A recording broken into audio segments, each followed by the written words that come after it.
Hello friend, आशा करता हूँ आप सभी अच्छे होंगे। एब्सोल्यूट एनालिसिस यूट्यूब चैनल में आप लोग का स्वागत है फ्रेंड। हम लोग आज डिस्कस करने जा रहे हैं ईटीएफ सीरीज का नेक्स्ट वीडियो, जिसमें हम लोग कंपेयर करने जा रहे हैं और एनालिसिस करने जा रहे हैं ETF versus mutual fund. ETF और म्यूचुअल फंड में किस तरह का चेकलिस्ट होना चाहिए, क्या क्या कंपैरिजन पैरामीटर होना चाहिए, कैसे हम लोग एक दूसरे को कंपेयर कर सकते हैं डेटा के बेसिस पे, उनके रिटर्न्स के बेसिस पे, और लिक्विडिटी के बेसिस पे। लिक्विडिटी क्या होना चाहिए, ट्रैकिंग पैरामीटर क्या होना चाहिए, ट्रांजैक्शनल वेज क्या होना चाहिए, इन्वेस्टमेंट क्राइटेरिया क्या होना चाहिए। तो फ्रेंड, फर्स्ट हमारा जो है, आके हम लोग देख सकते हैं कि हमारा फर्स्ट है एक्सपेंस रेशियो। एक्सपेंस रेशियो उसको बोलते हैं फ्रेंड कि जब हम लोग कोई भी ईटीएफ या म्यूचुअल फंड में, इवन हम लोग नॉर्मल ट्रेडिंग करते हैं, स्टॉक खरीदते हैं या फ्यूचर एंड ऑप्शन में ट्रेडिंग करते हैं फ्रेंड, तो उसमें भी आपको कुछ ना कुछ पैसा एक्सपेंस करना पड़ता है। जब बाई और सेल करते हो तो ट्रेडिंग कंपनी जो रहती है, ब्रोकिंग कंपनी रहती है, वो कुछ ना कुछ पर ट्रांजेक्शन आपसे कुछ फीस लेती है। उस फीस के बेसिस पे आपका ट्रेड सेटलमेंट करती है, और वो आपका ट्रेड बाई सेल के बाद कंप्लीट होता है। फिर डीमेट अकाउंट में उसका पूरा इंफॉर्मेशन रोटेट हो जाता है। तो उसी तरह आप जब ईटीएफ में फ्रेंड जब इन्वेस्टमेंट करते हैं, तो ईटीएफ के जो इंडेक्स मैनेजर्स हैं, जो ईटीएफ को क्रिएट करते हैं, उसको मैनेज करते हैं, तो उसके लिए उनका भी कुछ फीस होता है। हर एक कंपनी का अलग अलग एक्सपेंस रेशियो होता है। और इसका जो, अगर कंपेयर करेंगे म्यूचुअल फंड के बेसिस पे, तो ईटीएफ का एक्सपेंस रेशियो फ्रेंड 0.05 से 0.5% रहता है। अगर मान लीजिए आप 10 रुपया का सामान खरीदते हैं, 10 रुपया में कोई ईटीएफ का 1 यूनिट अलोकेशन होता है, तो उसका 0.05% प्रोसेसिंग फीस लेता है ईटीएफ कंपनी। ओके। उसी तरह अगर म्यूचुअल फंड में अगर आप देखोगे, तो म्यूचुअल फंड का एक्सपेंस रेशियो हाई होता है, क्योंकि उसमें फंड मैनेजर रहती हैं, कंपनियां रहती हैं, रिसर्च काम करता है उसके बेसिस पे, पूरा ट्रैकिंग रहता है। ओके। तो म्यूचुअल फंड में एक्सपेंस रेशियो 0.5% से 2% के बेसिस पे वेरी करता है। वो थोड़ा सा कॉस्टली होता है, इसीलिए आप देखोगे लॉन्ग टर्म में ईटीएफ से ज़्यादा रिटर्न मिलते हैं comparison to the mutual fund. ये आप 10-15 साल का डेटा अगर ट्रैक करके देखोगे किसी भी ईटीएफ का एक्सपेंस रेशियो और जो म्यूचुअल फंड का एक्सपेंस रेशियो है, तो उस कंपैरिजन में ईटीएफ आपको बेटर रिटर्न दिया है। उसके लिए भी हम लोग एक नेक्स्ट वीडियो के सेशन में डिस्कस कर सकते हैं कि उसका कंपैरिजन किस तरीका से हम लोग करेंगे। तो मेन डिफरेंस है फ्रेंड एक्सपेंस रेशियो का। हमारा ईटीएफ और म्यूचुअल फंड में कंपैरिजन करने के बाद पता चल रहा है कि लगभग ईटीएफ जो होते हैं 50 to 70% कम खर्च लगता है कंपेयर टू म्यूचुअल फंड।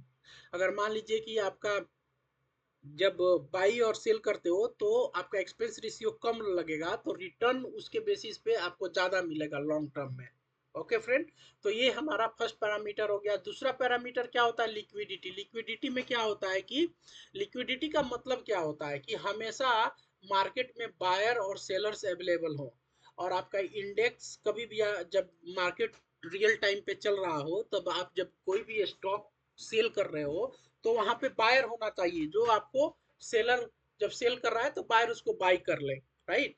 तो ईटीएफ में जो लिक्विडिटी रहती है इंट्राडे ट्रेडिंग के टाइम पे या रियल टाइम जब ट्रेडिंग होता है, जब ईटीएफ का एलोकेशन होता है, तो उसमें आपको बहुत ईटीएफ फास्टली काम करता है, लिक्विडिटी बहुत जल्दी रहती है, आप तुरंत बाई करोगे तुरंत सेल हो जाएगा। बाई करके तुरंत सेल कर सकते हो और उसमें आपका प्रॉफिट बुक कर सकते हो। बट एक कंपैरिजन कर रहे हो आपको म्यूचुअल फंड के साथ, तो म्यूचुअल फंड में क्या होता है, अगर आज बिजनेस डे में आपने म्यूचुअल फंड में इन्वेस्टमेंट किया, तो एंड ऑफ द डे रात में 9, 10, 11 बजे उनका सिस्टम चलता है। फिर आपके पैसे के बेसिस के आधार पर उनका एनएवी आपके अकाउंट में एलोकेट होता है।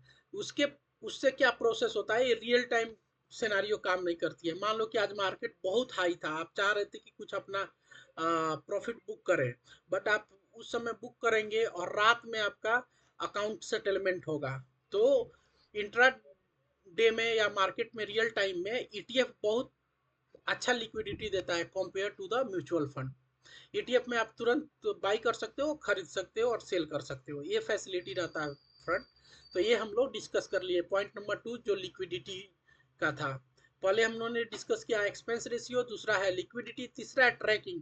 ट्रैकिंग इंडेक्स जो रहता है इसमें बहुत लेस एरर का चांस रहता है, 0.1 से 0.5% रहता है, जबकि इंडेक्स में ट्रैकिंग थोड़ा डिफिकल्ट होता है, इसमें 0.2 से 1% का ट्रैकिंग एरर रहता है। क्यों होता है? क्योंकि ये जो म्यूचुअल फंड में जो आपका यूनिट एलोकेशन होता है, किसी भी म्यूचुअल फंड में जब इन्वेस्टमेंट करते हैं, ये नाइट में होता है, रियल टाइम मार्केट में नहीं होता है। वो नाइट में mutual fund company share allocation, unit allocation करती है, एनएवी एलोकेशन करती है म्यूचुअल फंड का, तो उसका डेटा पूरा तरीका से रियल टाइम सिस्टम में नहीं रहता है, इसीलिए थोड़ा सा आपको डेटा डिले दिखेगा, डेटा प्रॉपर सिंक में नहीं रहता है। तो ये दोनों में ट्रैकिंग एरर संभव है, but compare to the mutual fund ETF का एरर जो ट्रैकिंग इंडेक्स है ये थोड़ा हाई है, इसमें आपको थोड़ा एक्यूरेटली रिजल्ट मिल सकता है आपके डेटा के बेसिस पे। उसके बाद फ्रेंड चौथा जो पॉइंट है हमारा है ट्रांजैक्शनल बेसिस पे। ट्रांजैक्शनल बेसिस पे कौन सा पॉइंट हम लोग डिस्कस कर सकते हैं?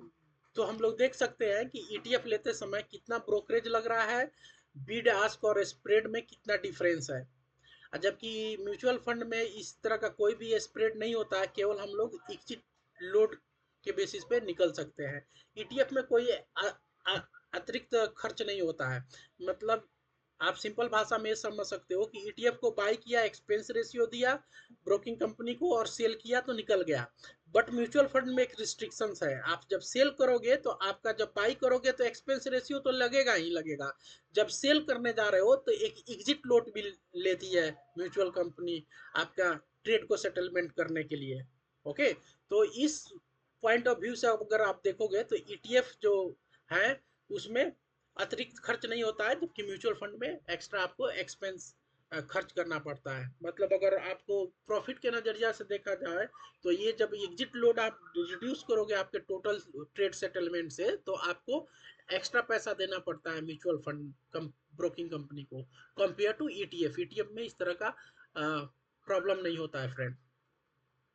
और ईटीएफ में क्या होता है कि फ्रेंड आप एक यूनिट 100 रुपया से भी इन्वेस्टमेंट करते हो, 200 से भी कर सकते हो, मतलब फ्लेक्सिबल होता है आप। बट म्यूचुअल फंड में क्या होता है, म्यूचुअल फंड में बहुत सारे फंड होते हैं, वो 500 से 5000 तक का सीप रखते हैं ऐसे। तो स्मॉल इन्वेस्टमेंट अगर आप करना चाहते हो तो ईटीएफ से आप शुरू कर सकते हो। 100 रुपया 50 रुपये का भी ईटीएफ आता है, एक एक यूनिट आप खरीद के लॉन्ग टर्म के लिए एलोकेट करके अपने इन्वेस्टमेंट पोर्टफोलियो को ठीक कर सकते हो या होल्ड कर सकते हो। बट म्यूचुअल फंड में क्या प्रॉब्लम देखने को लगता है कि कुछ कुछ म्यूचुअल फंड के इंडेक्स ऐसे हैं जिसमें आपको कम से कम 500 और 500 से ऊपर का आपको सिप करना पड़ता है, 500 से नीचे का सिप का फैसिलिटी नहीं अवेलेबल रहती है। बट कुछ कुछ है म्यूचुअल फंड जिसमें आप 100 रुपया 200 का भी इन्वेस्टमेंट कर सकते हो। बट ये प्रॉब्लम ईटीएफ में नहीं है। ईटीएफ एक शेयर स्टॉक जैसा काम करता है, एक यूनिट लेना है एक यूनिट मिलेगा, 100 रुपया का लेना है 100 रुपये का मिलेगा। तो ये बहुत अच्छा आप बोल सकते हो फीचर्स है ईटीएफ का। तो फ्रेंड ये हमारा डिटेल एनालिसिस रहा, डिटेल कंपैरिजन रहा ईटीएफ और म्यूचुअल फंड में। ओके फ्रेंड, तो आपको ये वीडियो कैसा लगा? आप हमारे चैनल पे लाइक और कमेंट कर सकते हैं, चैनल को सब्सक्राइब कर सकते हैं। अगर आप लोगों को अच्छा लगता है तो आप कमेंट कर सकते हैं, और भी डिटेल में कोई वीडियो चाहिए ईटीएफ से रिलेटेड तो आप कमेंट कर सकते हैं, मैं उस पर एक नेक्स्ट वीडियो आप लोगों को बना सकता हूँ फ्रेंड, आप लोगों को बनाऊंगा ताकि आप लोग उसको फॉलो अप कर सकते हैं। फ्रेंड नेक्स्ट पॉइंट हमारा ये है कि किस किस निवेशक के लिए कौन कौन सा ईटीएफ होना चाहिए फ्रेंड। तो यहाँ पे हमारा एक डिटेल एनालिसिस है फ्रेंड, तो इसको हम लोग शॉर्टली डिस्कस कर लेते हैं। एक होता है जैसे कि पोर्टफोलियो का एग्जाम्पल क्या होता है, जैसे आप देख पा रहे होगे कि कुछ पोर्टफोलियो जो है फ्रेंड कंजर्वेटिव होते हैं, कुछ बैलेंस होते हैं, कुछ एग्रेसिव होते हैं।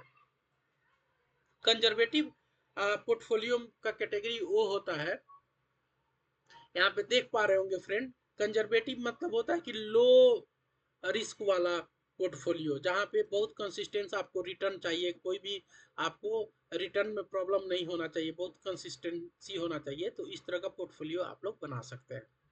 तो फ्रेंड मैं वीडियो को यहीं पे वाइंड अप करता हूँ, फिर आप लोगों को मिलता हूँ नेक्स्ट वीडियो में नेक्स्ट टॉपिक के साथ।